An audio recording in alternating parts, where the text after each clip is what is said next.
Good evening, Jojo. Officially, Dr. Joseph Machta. I've written it down here below me. I'm in Toffs. Now, this isn't your debut at Toffs, but are you happy with your fish and chips tonight? Spot on. Spot on.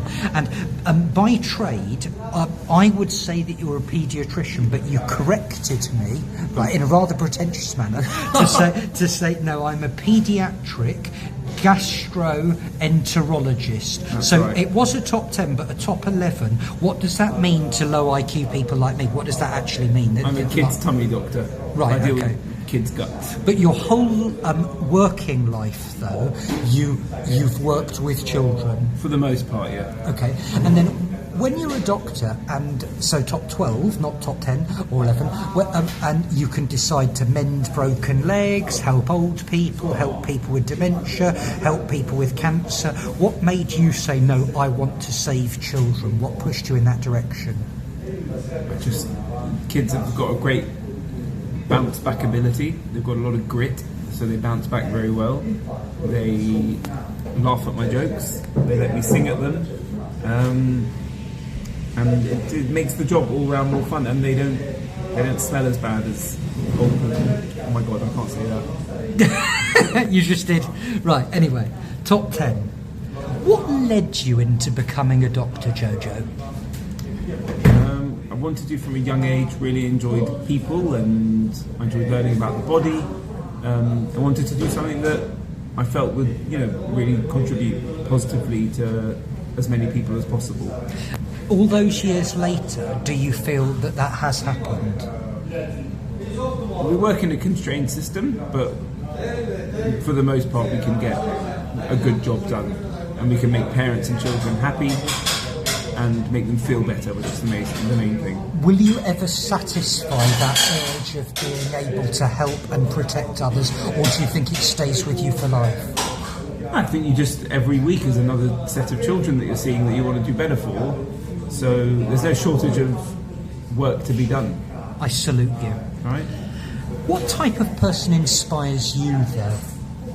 What type of person inspires me? I guess people who can be happy no matter what hand they've been dealt, no matter what's going on in life, they can still get up and smile and not push their bad luck onto other people by making the world a more miserable place, but by making the world a happier place. Those people inspire me. I suppose when you're in the hospital and you see very old children smile and you have to smile back, that's often tough, but you've really, got to do it. Yeah, it puts a lot of things into perspective. What are you scared of? What am I scared of? I guess I'm scared of... I just want my kids to have a good life and to be healthy. And anything that's not that is something that's the only thing that gets in your head. The potential that when you see kids who are unwell, it makes you really realise how lucky you are that my own kids, for example, are well. What's your favourite song and what meaning does it have for you? Or memory, My favourite song and what meaning does it have for me? It's tough. I've got a lot of favourite songs. There's an Israeli song by a singer called Sarit Haddad called Shema Yisrael, which is like a play on the very famous Jewish prayer that we say every day, and almost every time I hear it, it makes me cry. Really? Yeah.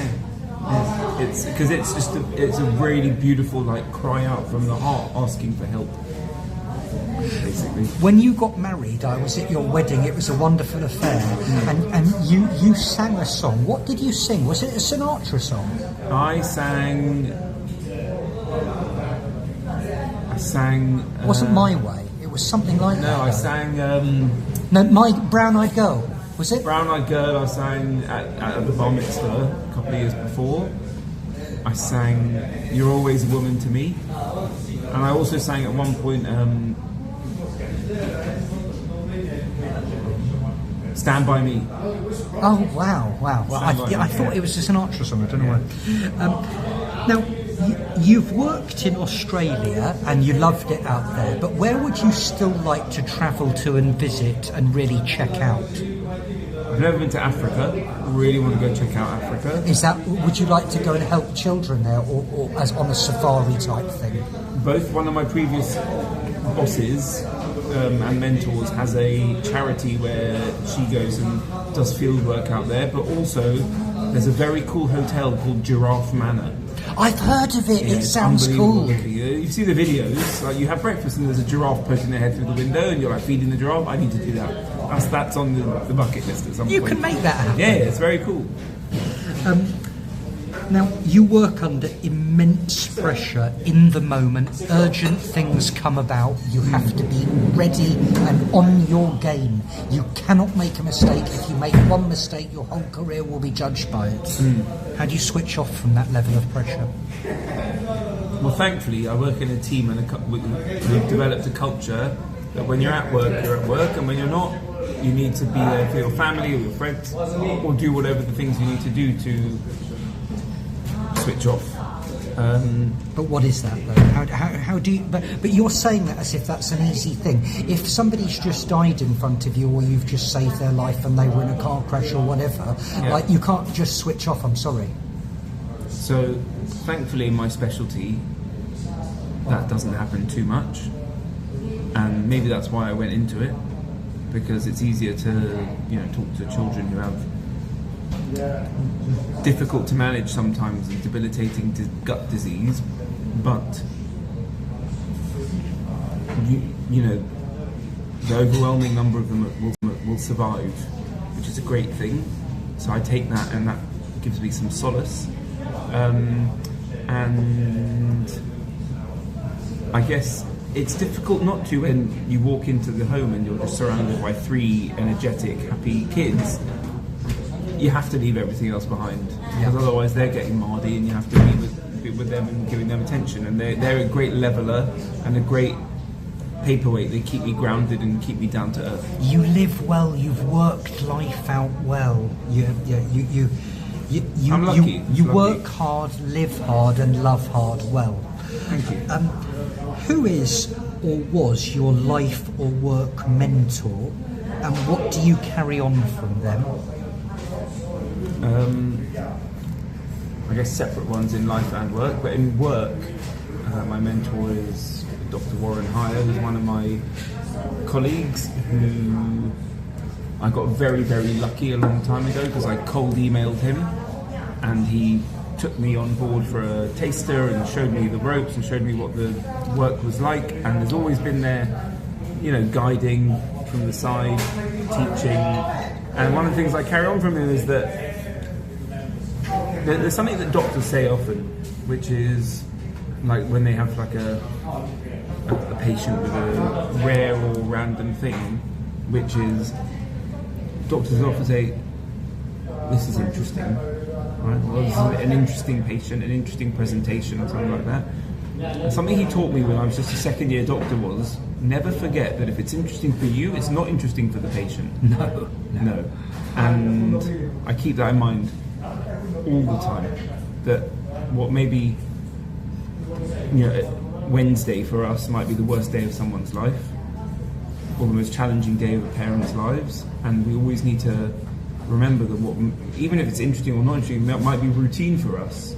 We need to approach with care, because that's not necessary. They don't see this every day. It might be something as minor as a blood test. Yes, so you're saying, like, don't be flippant about something to someone else could be massive. Never. And don't even take a morbid, interest in something that's, not run-of-the-mill. No. Because actually, because we're thinking it's so interesting, this is something that we have to be very sensitive about. This is not every day for families, and we should be clear that we're sensitive to that. Don't lose your humanity. Absolutely, yeah. What's your favourite book or film, and what did you take from it? My favourite book or film? I'm going to go one. It's not an adult film, it's one from my childhood. It's Hook. And I'm particularly thinking about it recently because have you seen Hook? Pirates, Captain Hook, isn't it? Captain Hook, yeah, but it's Robin Williams is Peter Pan having grown up. Oh, right. And he I has need to go back watch to it. Neverland. Have you never seen it? No. Oh my god. Oh, right. Okay. Oh, right. Okay. So watch it on repeat as a child. Oh, right. Okay. Well, I've just recently started watching like all of my childhood movies with my kids. Yes. Because they now I've appreciate enjoyed it. reading the Twits and Mr. Fantastic Fox and stuff. Yeah.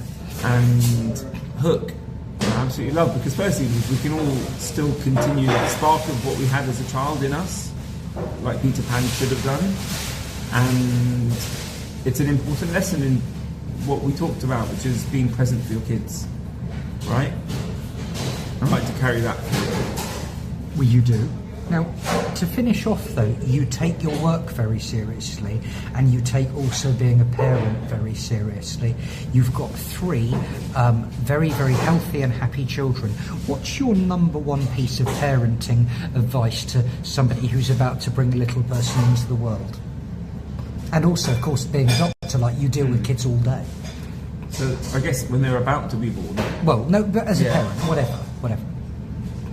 In the very early stages, don't worry, like in the first 6 months of their life, don't worry too much about a routine. And then when they get a bit older, I guess, try and keep them being the kind of people who you would love to go for a pint with, who you'd love to hang out with. So you try to create a friend? Not necessarily a friend, but someone who, let's say you were their age, they're the kind of person who you'd enjoy spending time with. Likeable? Yeah, like not just that you love them because you're their parent, but because you would like them if you just met them.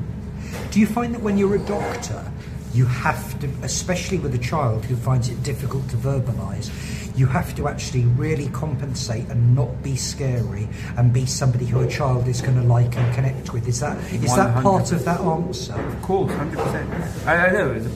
I mean, they're slightly separate things, but like with my kids, like I just want them to be nice, normal, reasonable people who are fun to hang out with and don't shout at people and don't get angry and are easygoing. But at work, of course, I have to make kids laugh. It's the basis of like forming rapport and keeping them on side and making them like you and want to come back and see you and take the medicines you prescribe and do all the things you ask them to do to make them feel better. Dr. Joseph Machta, you are somebody who has a real job in the real world. You have used your intelligence to help others, not just help your own pocket. You give every day to other people's families and other people's children who you never meet again. You mend their wings and help them fly. You go home and you give everything as a father. I salute you and I say well done, and whatever happens, don't change. Thank you very much, Bella. Thank you.